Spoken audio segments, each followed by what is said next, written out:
पश्चिमी तोपखाना मंडप ढलान पर स्थित है, हवा सेओ मून गेट और पश्चिमी कमांड पोस्ट के बीच।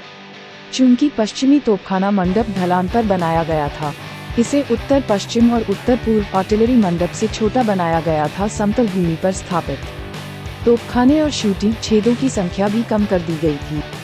वेस्टर्न आर्टिलरी पवेलियन की संरचना 3 मंजिला है।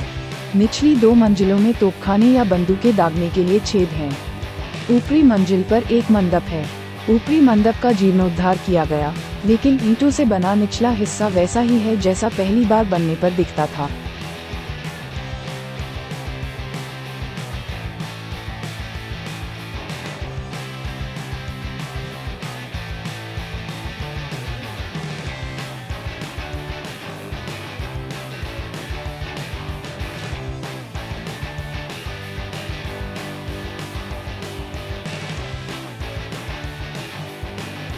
एक तोपखाना मंडप, जिसे कोरियाई में पोलू कहा जाता है, एक बाहरी रूप से उभरी हुई संरचना है जिसके शीर्ष पर एक मंडप है, जिसके अंदर दुश्मन पर हमला करने के लिए तोपें लगाई गई हैं। तोपों के साथ गन टावर में उन्नत किस्म की सुविधा है, दुश्मनों को महल की दीवार के करीब जाने से रोकने के लिए।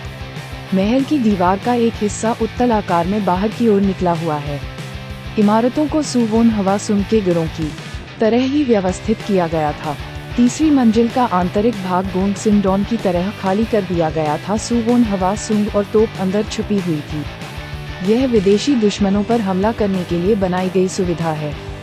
निचली 3 से 6 मंजिलें ग्रेनाइट पत्थर से बनी थीं और ऊपरी भाग ईंटों से बना था। ऊपरी मंजिल पर एक लकड़ी की इमारत बनी हुई थी। सुवोन हवा सुंग किले में 5 तोपखाने मंडप हैं। आमतौर पर समतल भूमि पर पैमाना बढ़ाया जाता था और ढलानों पर इसे कम किया जाता था।